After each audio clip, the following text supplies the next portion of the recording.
Welcome to everyone. Today we will continue the chapter 10 of class 10, that is light reflection and refraction. तो हम इस chapter को continue करते हैं. 50% of the chapter that is reflection is already completed. Now we will continue from refraction. तो refraction का जो ये हमारा कंटेंट है जो हम रिफ्रैक्शन में पढ़ने वाले हैं, तो हम देखते हैं कि रिफ्रैक्शन क्या है, कैसे क्या इसका कोज है, what are the example of refraction and the laws of refraction. Refraction through a glass slab, ये हमारा सभी कंटेंट है जो इस लेक्चर में हम स्टडी करने वाले हैं. तो स्टार्ट करते हैं रिफ्रैक्शन से. स्टार्ट कहाँ से करते हैं? रिफ्रैक्शन से. तो रिफ्रैक्शन से पहले एक बार मैं रिकैप ले लेता हूँ कि रिफ्लेक्शन क्या था. रिफ्लेक्शन क्या था कि हमारे पास एक मिरर होता था, एक सरफेस होती थी जो रिफ्लेक्शन के फिनोमेना को शो करती थी. ये एक क्या होता था, इसका नॉर्मल होता था. क्या होता था इसमें कि एक इंसिडेंट रे आती थी और रिफ्लेक्ट बैक हो जाती थी, एंगल बनाती थी नॉर्मल के साथ. Angle of incident is equal to angle of reflection क्या होता था? इक्वल होता था. ये क्या है? कंडीशन होती थी. तो इसमें क्या था? बाउंसिंग बैक था. इसमें क्या था? Bouncing back of light. Light का क्या था? बाउंसिंग बैक था. लेकिन रिफ्रैक्शन में क्या है? रिफ्रैक्शन में है बेंडिंग ऑफ लाइट. क्या है? Bending of light. इसमें क्या है? बेंडिंग ऑफ लाइट है. किसमें? रिफ्रैक्शन में. कैसे बेंड करती है? जब when light enters from one transparent medium to transparent medium to second transparent another transparent medium, another transparent medium, the light bent. क्या हो जाती है? मुड़ जाती है. This phenomena is called as this phenomenon is called as refraction. एक बार दोबारा explain कर देता हूँ. ये क्या था? ये रिफ्लेक्शन का फिनोमेना था. ये क्या था? रिफ्लेक्शन का फिनोमेना था कि एक इंसिडेंट लाइट आ रही है और एक सरफेस से टकराती है, स्ट्राइक करती है और वापस उसी मीडियम में आ जाती है.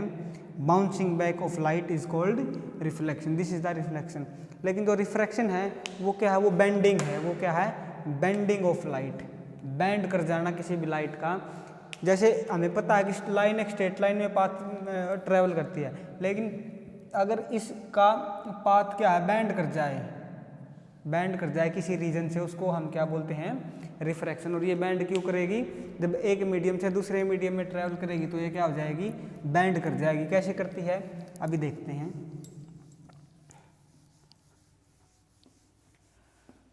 तो जैसे हमारे पास दो मीडियम मान लेता हूँ मैं. ये क्या है? ये हमारे पास एक ग्लास ऑफ वाटर है, ठीक है. इसमें क्या है? वाटर फिलअप है. इसमें क्या है? वाटर फिल है. तो इसके दो मीडियम हो गए. एक तो ये तो वाटर हो गया और यहाँ पे क्या हो गया? एयर हो गया. इस पॉइंट को जहाँ से मीडियम का एंड या एक मीडियम दूसरे मीडियम में कन्वर्ट होता है उसको बोलते हैं इंटरफेस. क्या बोलते हैं? इंटरफेस. ये इसका नॉर्मल हो गया भाई. नॉर्मल क्या था? Perpendicular to the surface. जब कोई इंसिडेंट रे आती है तो नॉर्मल के साथ कोई ना कोई एंगल बनाती है, इसको बोलते हैं incident angle.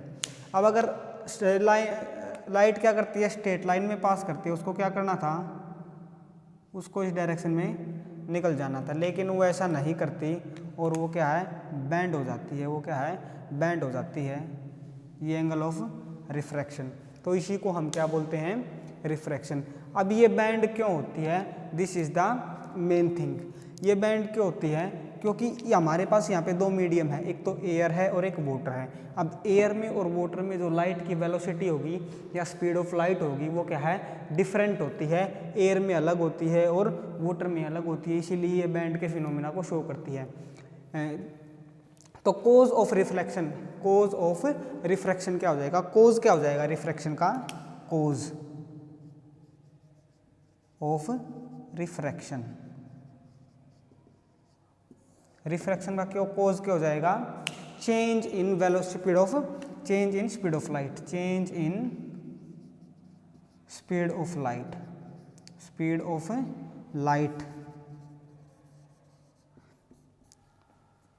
when it enters from one medium to another medium, from one medium to another medium। जब एक मीडियम से दूसरे मीडियम में लाइट ट्रैवल करती है तो उसकी वेलोसिटी या स्पीड चेंज हो जाती है।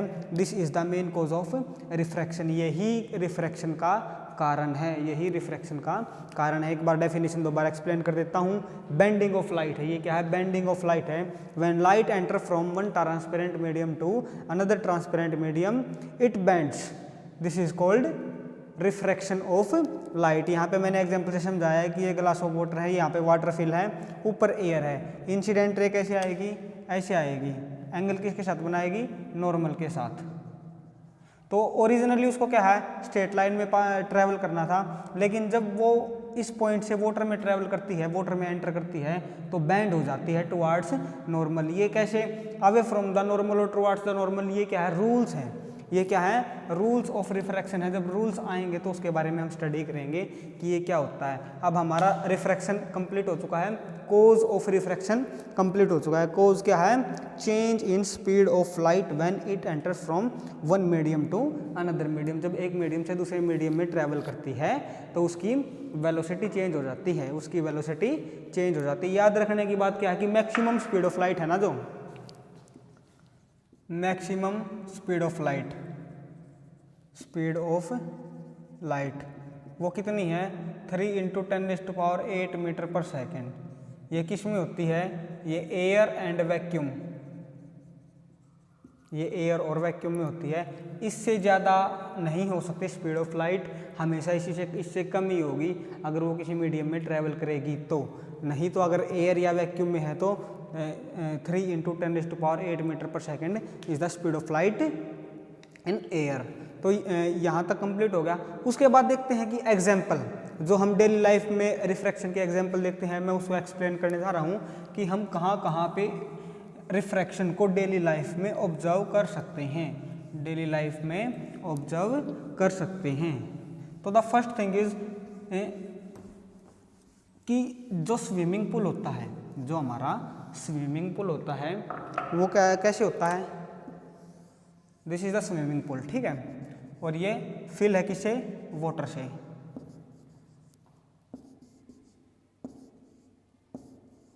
यहाँ पे क्या है, यहाँ पे हमारे पास क्या है, वाटर है। ये क्या है, वाटर है, और ऊपर क्या है, एयर है। इसकी कोई ना कोई हाइट है, h मान लेता हूँ, ठीक है। लेकिन जब कोई पर्सन यहाँ से इसको ऑब्जर्व करता है, यहाँ से इसको ऑब्जर्व करता है, यहाँ से इसको ऑब्जर्व करता है, तो जो इसका बॉटम है ना,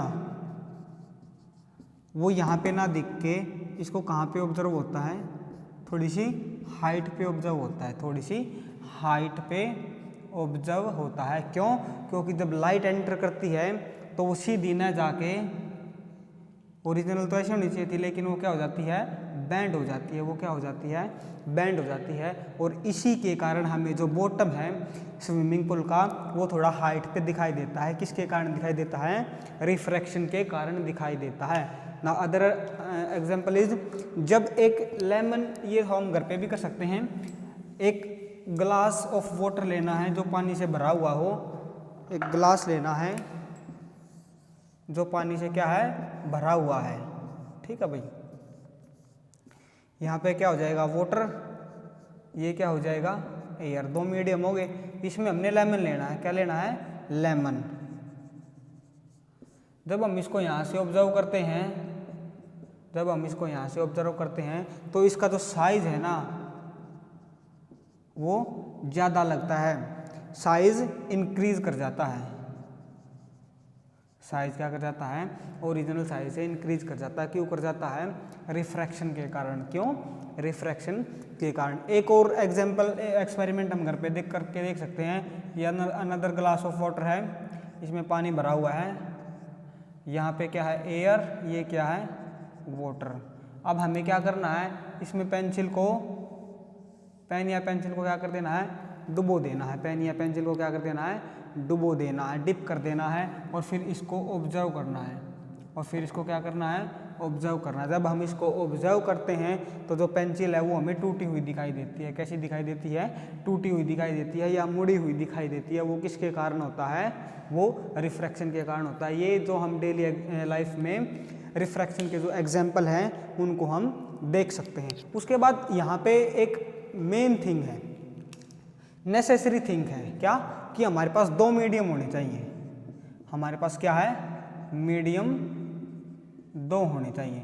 अगर एक मीडियम है तो रिफ्रैक्शन नहीं होगा, अगर एक मीडियम अवेलेबल है तो रिफ्रैक्शन नहीं होगा। नेसेसरी कंडीशन है, जरूरी है बिल्कुल, क्या, दो मीडियम। अब दो मीडियम है, उसमें से हमारे पास दो मीडियम है तो उनकी अलग अलग प्रॉपर्टी होनी चाहिए। अगर सेम प्रॉपर्टी है तो मीडियम एक है, तो यहाँ से हम मीडियम्स को है ना दो अलग अलग भागों में डिवाइड करते हैं। एक को बोलते हैं डेंसर मीडियम, और एक को बोलते हैं रेयरर मीडियम। अगर मैं लेमैन की लैंग्वेज में समझाता हूँ, बिल्कुल साधारण भाषा में बताता हूँ कि जिसको फिजिक्स का पी भी नहीं पता, उसको मैं बताता हूँ कि रेयरर मीडियम और डेंसर मीडियम क्या होते हैं, तो मैं उसको बताऊँगा कि कोई भी मटेरियल है वो किन्हीं पार्टिकल से बन के बना हुआ है। ठीक है, पार्टिकल्स के साथ बन के बहुत सारे पार्टिकल मिलके उसको बनाते हैं। जैसे एयर और वाटर का ही एग्जांपल मैं हर जगह लूँगा। अगर एयर और वाटर की बात करता हूँ मैं, तो जो एयर के पार्टिकल है वो दूर दूर हैं, और जो वाटर के पार्टिकल है वो नज़दीक नज़दीक हैं, नियरर हैं। तो इसका मतलब क्या होगा, जिस मीडियम के पार्टिकल नज़दीक नज़दीक होंगे उसको बोलते हैं डेंसर मीडियम, और जिसकी पार्टिकल दूर दूर होंगे उसको बोलते हैं रेयरर मीडियम। अगर मैं इसी रेयरर मीडियम और डेंसर मीडियम को क्या फिजिक्स की लैंग्वेज में बताता हूँ, तो रेयरर मीडियम वो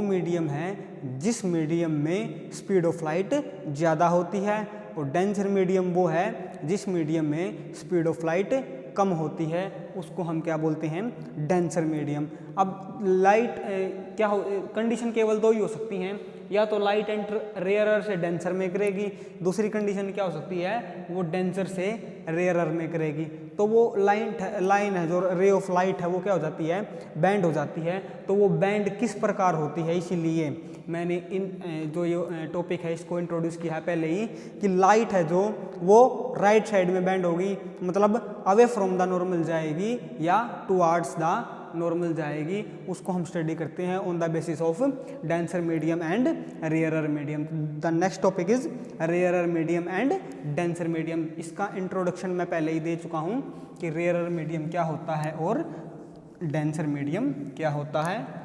जिस मीडियम में स्पीड ऑफ लाइट कम होती है उसको बोलते हैं डेंसर मीडियम, और जिसमें स्पीड ऑफ लाइट ज़्यादा होती है उसको बोलते हैं रेयरर मीडियम। मान लेते हैं ये इंटरफेस है, ये क्या है, इंटरफेस। यहाँ पे एयर है, यहाँ पे क्या है, वाटर है। ठीक है, फर्स्ट कंडीशन क्या है, फर्स्ट कंडीशन में मान के चल रहा हूँ रेयरर टू डेंसर। अगर इंसिडेंट रे रेयरर से आ रही है और डेंसर में पास कर रही है तो देखेंगे कि कैसे वो मतलब बैंड होगी। तो क्या होगा, इंसिडेंट रे आएगी, नॉर्मल के साथ कोई ना कोई एंगल बनाएगी। ठीक है, ओरिजिनली इसको क्या करना था, इसको पास कर जाना था स्ट्रेट लाइन में, लेकिन वो स्ट्रेट लाइन में पास नहीं करेगी और क्या हो जाएगी, बैंड हो जाएगी टुवार्ड्स द नॉर्मल, और बैंड हो जाएगी towards the normal. This is angle of refraction. तो यहाँ से हमारे पास क्या निकल के आता है, if light ray enters from ये क्या है, रेयरर मीडियम, और ये क्या है, डेंसर मीडियम। अगर लाइट एंटर्स फ्रॉम रेयरर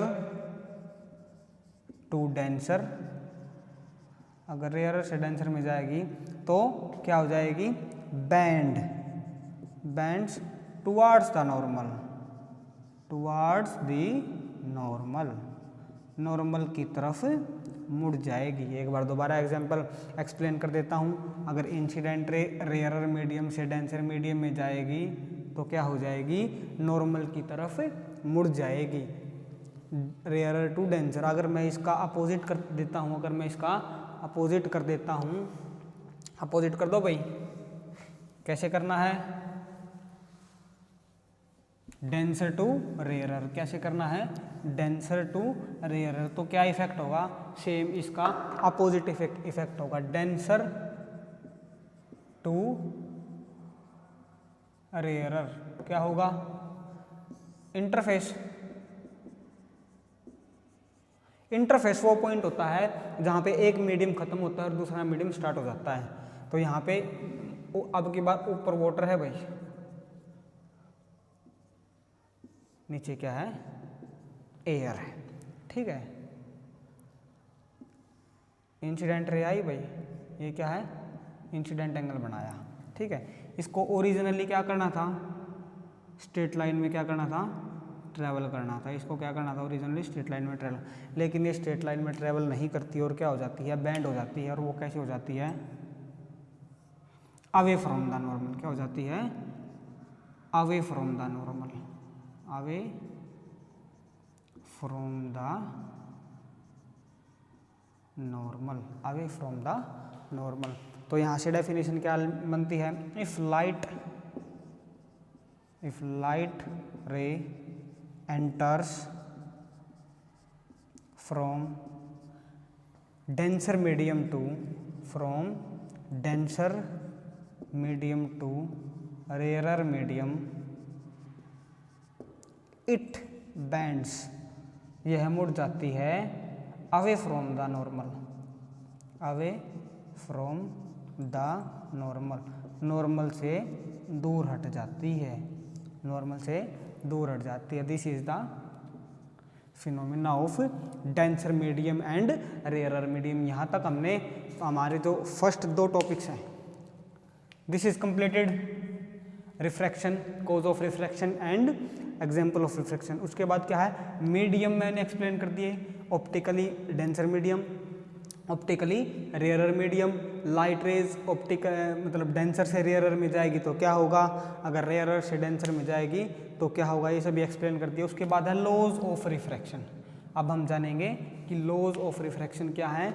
जब रिफ्रैक्शन के लाइट रिफ्रैक्शन के फिनोमिना को शो करती है तो किन लॉज को फॉलो करती है, तो किन लॉज को फॉलो करती है, उनको देखेंगे कि वो किन किन लॉज को फॉलो करती है।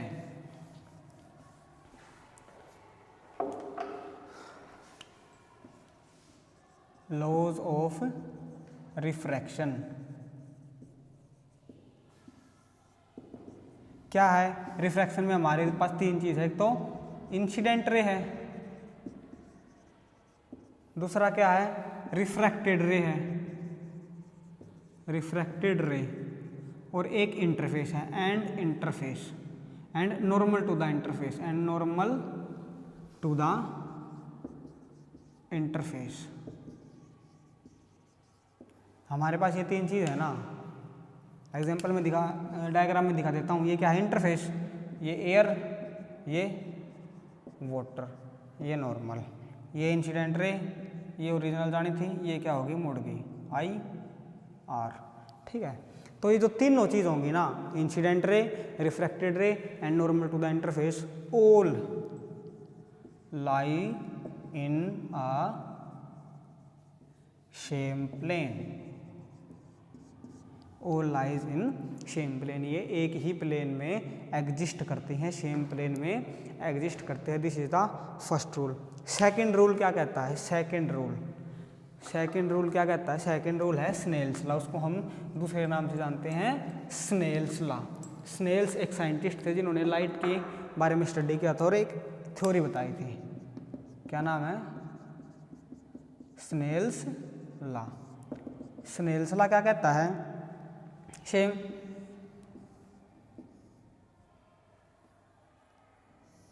ये हमारा इंटरफेस, ये हमारी air, second medium is water. हम कुछ भी ले सकते हैं, लेकिन मैं एक ही एग्जांपल को लेके कंसीडर करके चलूँगा।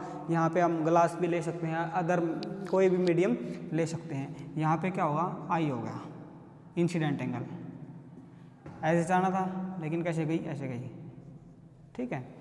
तो स्नेल सर ने क्या बताया कि sine of angle I, sine of angle I upon sine of angle R is constant, is constant.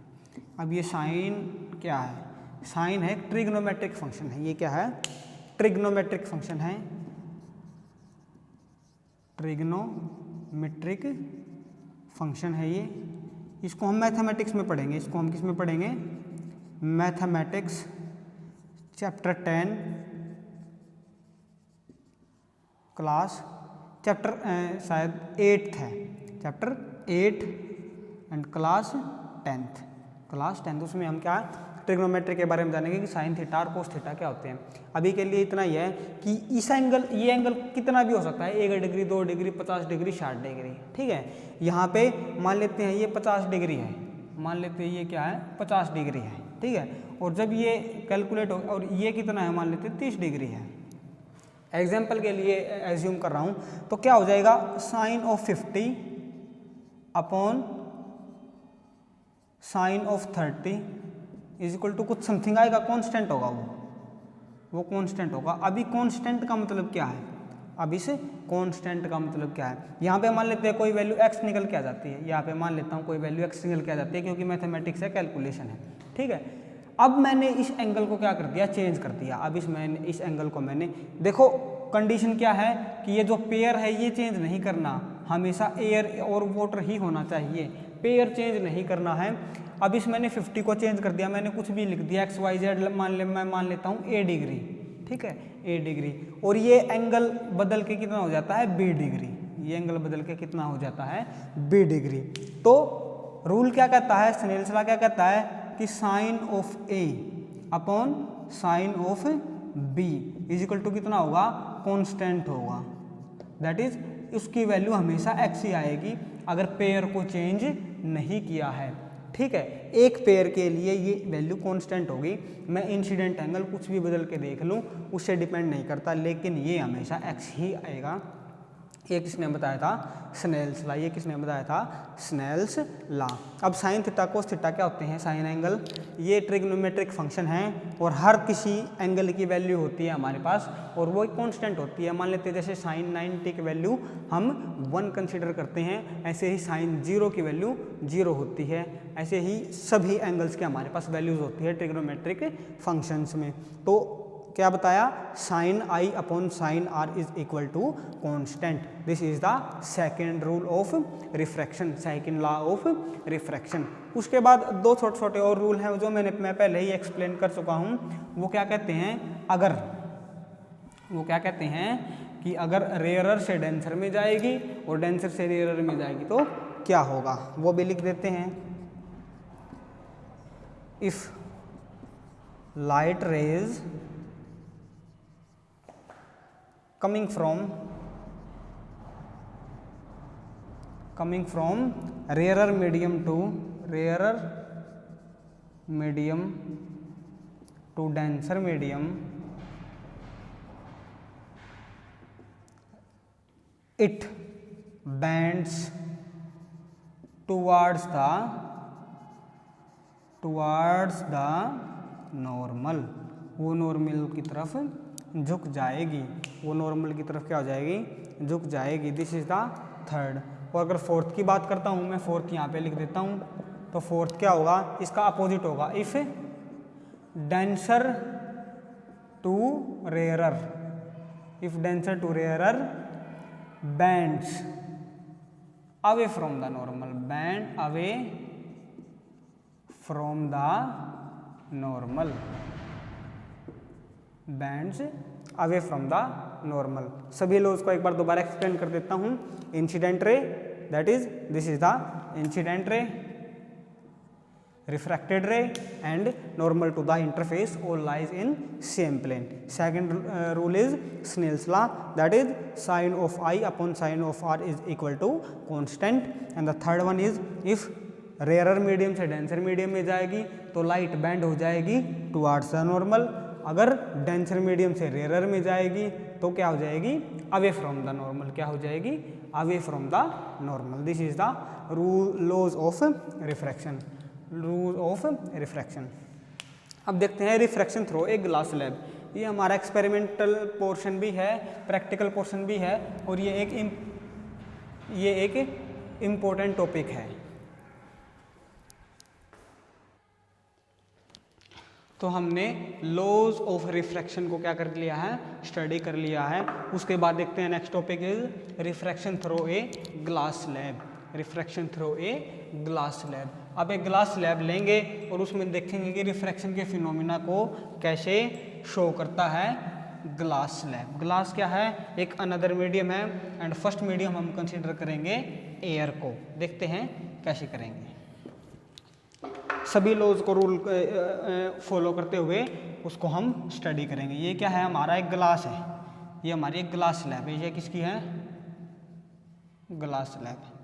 बाहर क्या है, एयर है, यहाँ भी एयर है और यहाँ भी एयर है. ये नॉर्मल, ये क्या हो गया, नॉर्मल. रूल क्या कहता है, incident ray coming from obliquely to the normal. Normal के साथ किसी एंगल पे आएगी इंसिडेंट एंगल. ठीक है. ओरिजिनलिटी क्या थी भाई, इसको बिना डेविएट हुए ऐसे निकल जाना था, बिना डेविएट हुए ऐसे निकल जाना था.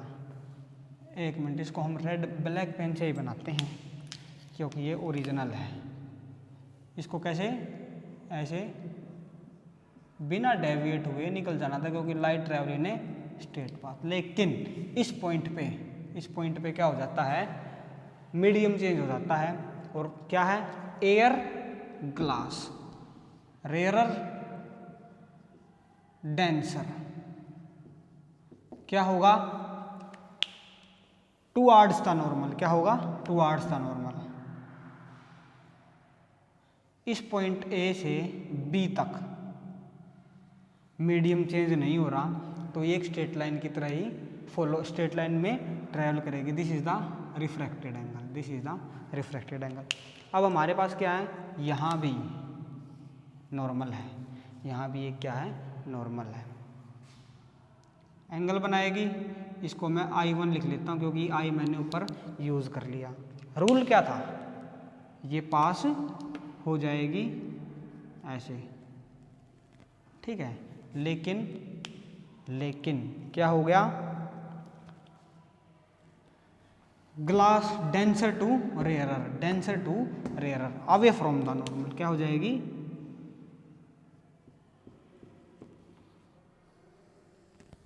Away from the normal. That is away from the normal, that is emergent angle. इसको क्या बोलते हैं, एमर्जेंट एंगल. एक बार सभी लिख देता हूं मैं.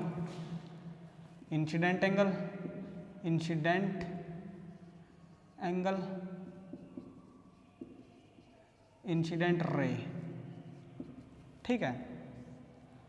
दिस इज रिफ्रैक्टेड रे, रिफ्रैक्टेड रे. ये क्या है हमारे पास, एंगल ऑफ रिफ्रैक्शन.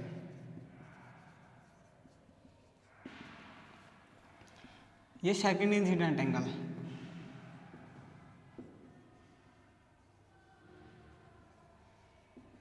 और ये क्या है, एमर्जेंट एंगल.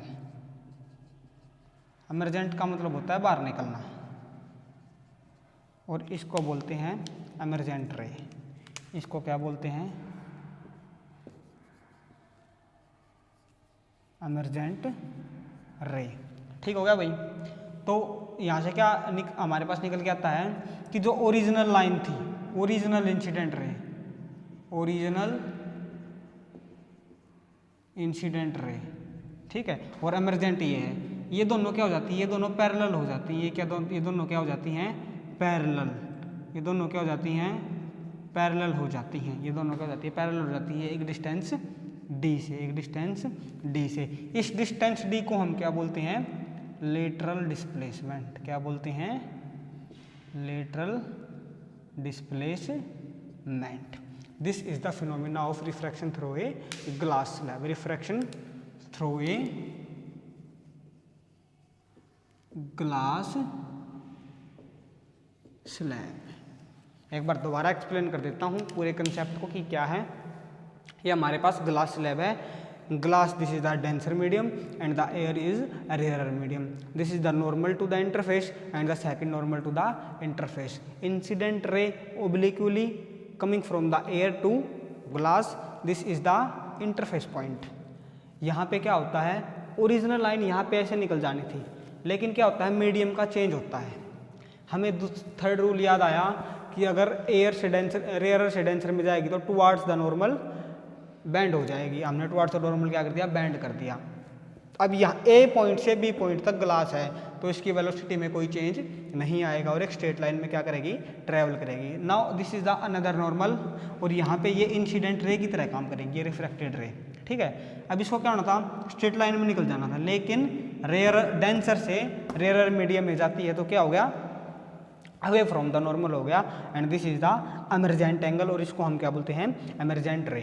अब जो एमरजेंट रे है और जो ओरिजिनल इमेजिनरी लाइन है इंसिडेंट रे की, वो दोनों पैरेलल हो जाती हैं, वो दोनों पैरेलल हो जाती हैं और एक डिस्टेंस d से अलग हो जाती हैं। उस डिस्टेंस d का क्या नाम है, lateral displacement. This is the all things regarding in refraction through a glass slab and all the steps and the important things which is written on the whiteboard is explained very well. Now the next thing is, यहाँ पे हमने क्या कर लिया है, refraction through a glass slab हम क्या कर चुके हैं, कंप्लीट कर चुके हैं। अब उसके आगे आता है रिफ्रैक्टिव इंडेक्स। अब उसके आगे क्या आता है, रिफ्रैक्टिव इंडेक्स। रिफ्रैक्टिव इंडेक्स क्या है, रिफ्रैक्टिव इंडेक्स मेनली क्या है कि जब कोई लाइट एंटर करती है एक मीडियम से दूसरे मीडियम में तो उनकी वेलोसिटी में कोई ना कोई चेंज आता है, स्पीड ऑफ लाइट में चेंज आता है। उस चेंज, वो जो चेंज है, उस चेंज के रेशो को हम क्या बोलते हैं, उस चेंज के रेशो को हम क्या बोलते हैं, रिफ्रैक्टिव इंडेक्स। क्या है, रिफ्रैक्टिव इंडेक्स क्या है, it is the ratio of speed of light, speed of light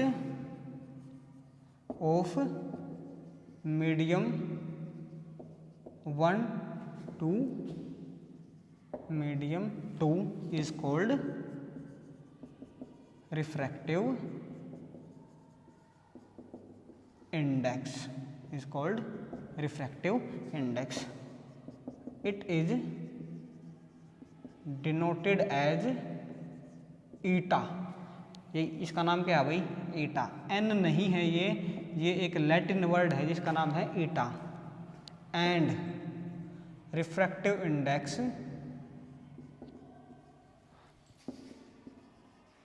has no measurement unit,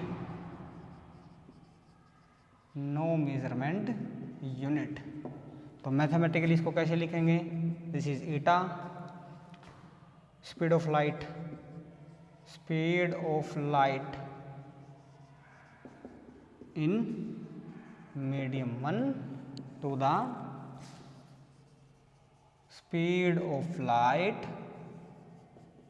in medium 2. This is called a refractive index. This is called refractive index. अब इसमें इसकी एक definition और है, किसी भी मीडियम का रिफ्रैक्टिव इंडेक्स वो होता है, ध्यान से सुने बच्चों, किसी भी मीडियम का रिफ्रैक्टिव इंडेक्स वो होता है जितने टाइम्स उसमें स्पीड ऑफ लाइट डिक्रीज कर जाती है with respect to air, with respect to air. This is called refractive index of that medium. ठीक है, अब जैसे दो मीडियम होते हैं, मीडियम 1 एंड मीडियम 2, ठीक है, तो मेनली हम उसको क्या लिखते हैं, ऐसे लिखते हैं ईटा 2 1। इसका मतलब क्या है, रिफ्रैक्टिव इंडेक्स ऑफ मीडियम 2। इसका मतलब क्या है, refractive index of medium 2 with respect to medium 1।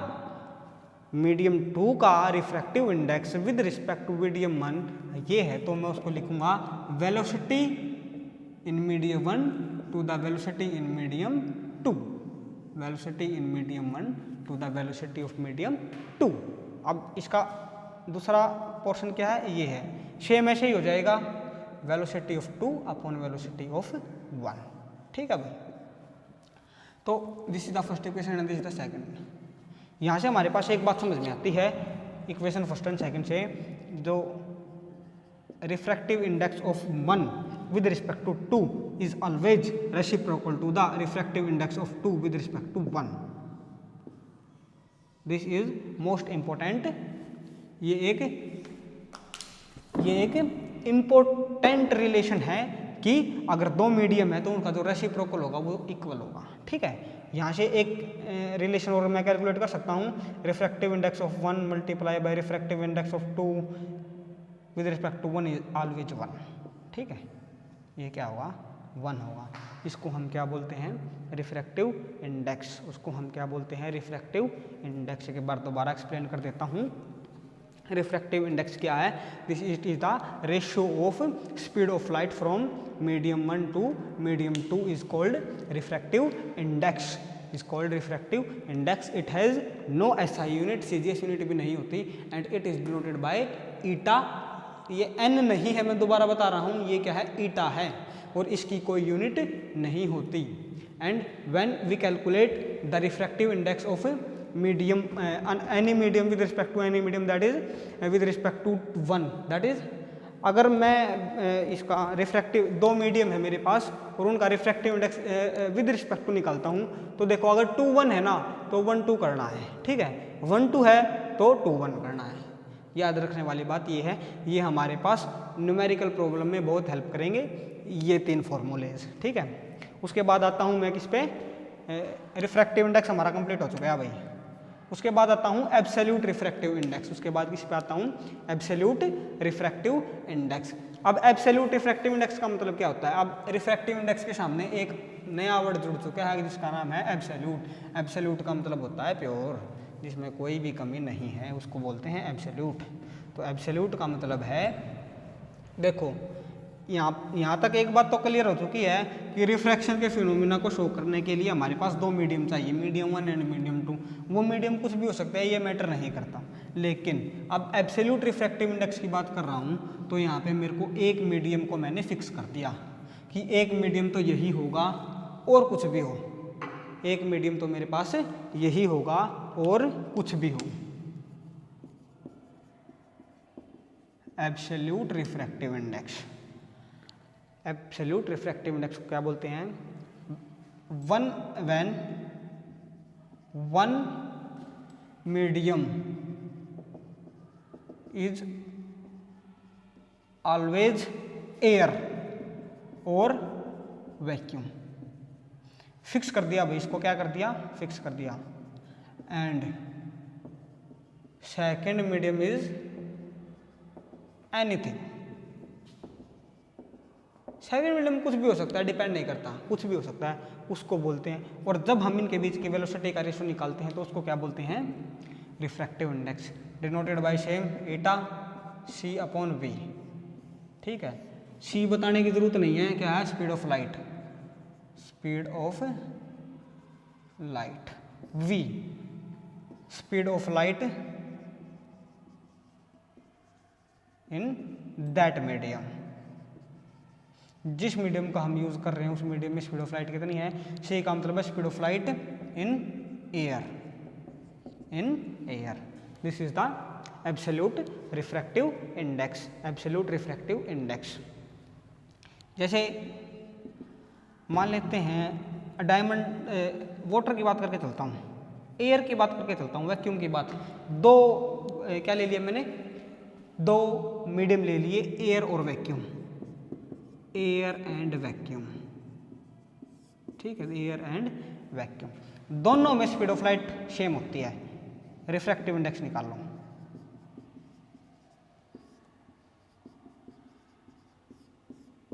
1 आ गया। क्या आ गया? 1 आ गया। यहाँ से एप्लीकेशन ऑफ रिफ्रैक्टिव इंडेक्स समझा रहा हूँ मैं कि क्या है, किसका हम यूज कहाँ पे करते हैं। अब मेरे को पता है कि जो वाटर होता है ना, उसका रिफ्रैक्टिव इंडेक्स कितना होता है? 1.3 होता है और 1.5 के बीच तक होता है। ठीक है, तो मैं 1.3 कैलकुलेट करके चलता हूँ। ठीक है, तो क्या है? एब्सोल्यूट रिफ्रैक्टिव इंडेक्स 1.3 गिवन है। ठीक हो गया। Speed of light in air मेरे को पता है 3 × 10⁸ मीटर पर सेकंड होती है। अब वेलोसिटी इन वाटर निकालनी आ जाए तो निकल गई। वेलोसिटी को क्रॉस मल्टीप्लिकेशन कर दिया, 3 × 10⁸ दैट इज क्या कहते हैं कि रिफ्रैक्टिव इंडेक्स की डेफिनेशन मैंने बताई थी कि जितने टाइम्स किसी मीडियम में वेलोसिटी या स्पीड ऑफ लाइट डिक्रीज करती है उसको हम क्या बोलते हैं? Refractive index. तो हम यहाँ से साफ साफ देख सकते हैं कि 1.3 × 10⁸ मीटर पर सेकंड है जो, वो 1.3 से डिवाइड कर दी। इसका मतलब इतने टाइम्स डिक्रीज करेगी किसमें? वाटर में। किसमें? वाटर में। अगर मैक्सिमम की बात करता हूं, maximum refractive index, maximum refractive index वो कितना है? वो आज तक मैक्सिमम रिफ्रैक्टिव इंडेक्स है 2.42। नोट कर लेना भाई इसको। ये किस में होता है? ये डायमंड में होता है। आज तक डायमंड से ज़्यादा कोई ऐसा मीडियम या मटेरियल नहीं है हमारे पास कि उससे ज़्यादा किसी का रिफ्रैक्टिव इंडेक्स हो। तो इसका मतलब क्वेश्चन आता है बहुत बार कि what refractive index of diamond is 2.42, what does it indicate? तो ये हमें क्या बताता है? ये हमारे पास बहुत बार क्वेश्चन आता है कि डायमंड का जो ये रिफ्रैक्टिव इंडेक्स है वो 2.42 है, ये हमें क्या बताता है? तो हमें ये क्या बताता है कि velocity in diamond, velocity in diamond क्या हो जाएगी? वो 10⁸ इतने टाइम्स क्या हो जाएगी? डिक्रीज हो जाएगी। This is the application of refractive index. तो आई होप कि आपको रिफ्रैक्टिव इंडेक्स और एब्सोल्यूट रिफ्रैक्टिव इंडेक्स क्या है समझ में आ गया होगा। उसके बाद बात करता हूं मैं स्फेरिकल लेंस की।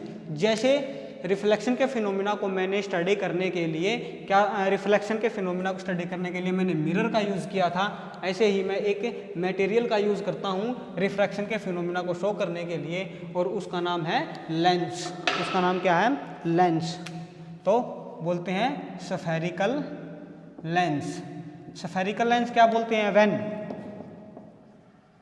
Any transparent medium, any transparent medium is bounded by curved surface, curved surface से किसी ट्रांसपेरेंट मीडियम को मैं कर देता हूं, बाउंड कर देता हूं, तो that surfaces is called, that surfaces is called lens और spherical lens, और spherical lens। एग्जाम्पल के लिए बता देता हूँ, ये मेरे पास कोई ट्रांसपेरेंट मीडियम है, ठीक है, मैंने इसको कर्व सरफेस में कट कर लिया कट, इसको मैं यहाँ ले आया, ठीक है, इसको मैं यहाँ ले आया, ठीक है, ये क्या है? लेंस है। ये क्या है? लेंस। ये कौन सा लेंस है? ये कॉन्वेक्स लेंस है। अब कॉन्वेक्स लेंस की जो पहचान है वो क्या है? जो कॉर्नर होते हैं ना वो तो थिन होते हैं, मतलब पतले, और जो मिड पार्ट होता है, मिड पार्ट वो क्या होता है? थिक होता है, मतलब मोटे। तो उसको हम क्या बोलते हैं? Convex lens. अब ये सेम प्रोसीजर मैं इसके साथ करता हूँ। अब इन कर्व सरफेस को मैंने ऐसे एडजस्ट कर लिया, ठीक है, निकल के आ गया मेरे पास एक सरफेस। वो कैसी सरफेस बन के निकल के आएगी? वो मेरे पास ऐसी सरफेस निकल के आएगी। इनके कॉर्नर क्या है? इसको बोलते हैं कनकेव लेंस। इसको क्या बोलते हैं? Concave lens. कनकेव लेंस क्यों बोलते हैं? इसके जो कॉर्नर है ना, कॉर्नर वो कैसे हैं? थिक हैं। कॉर्नर कैसे हैं? थिक हैं। और जो मिड पार्ट है, जो मिड पार्ट है वो कैसा है? थिन है, वो पतला है, ठीक है। ये हमारे डिफरेंस भी हो गए साथ साथ में। टू टाइप्स के लेंस बता दिए मैंने, convex lens and concave lens. Convex lens के जो कॉर्नर होते हैं वो थिन होते हैं और जो मिड पार्ट होता है वो कैसा होता है, थिक होता है। कनकेव जो लेंस होता है उसका जो कॉर्नर होते हैं वो थिक होते हैं और जो मिड पार्ट होता है वो कैसा होता है, थिन होता है। कॉन्वेक्स लेंस को हम कन्वर्जिंग लेंस बोलते हैं, कन्वर्जिंग लेंस, ठीक है। और कनकेव को हम क्या बोलते हैं, डाइवर्जिंग लेंस। कंफ्यूजन करने वाली बात नहीं है भाई बिल्कुल भी। अगर मिरर की बात करता हूं ना मैं तो इसका उल्टा हो जाएगा। अगर मैं मिरर की बात करता हूं तो जो कनकेव मिरर होता है वो कन्वर्जिंग होता है और जो कॉन्वेक्स लेंस मिरर होता है वो कैसा होता है, डाइवर्जिंग होता है। लेकिन अगर मैं लेंस की बात करता हूं तो बिल्कुल उसका अपोजिट हो जाएगा। जो कॉन्वेक्स है वो कन्वर्जिंग है और जो कनकेव है वो क्या है, डाइवर्जिंग है। This is the difference between concave lens and convex lens. This is the difference between concave lens and convex lens. तो हम यहाँ तक अपने जो चैप्टर है यहाँ तक हम क्या कर चुके हैं, स्टडी कर चुके हैं। कंटेंट में हमारे पास जितना भी था हमने सभी टॉपिक को एक्सप्लेन कर लिया है बहुत अच्छे से। Now this is the end of this lecture. Thank you, have a nice day.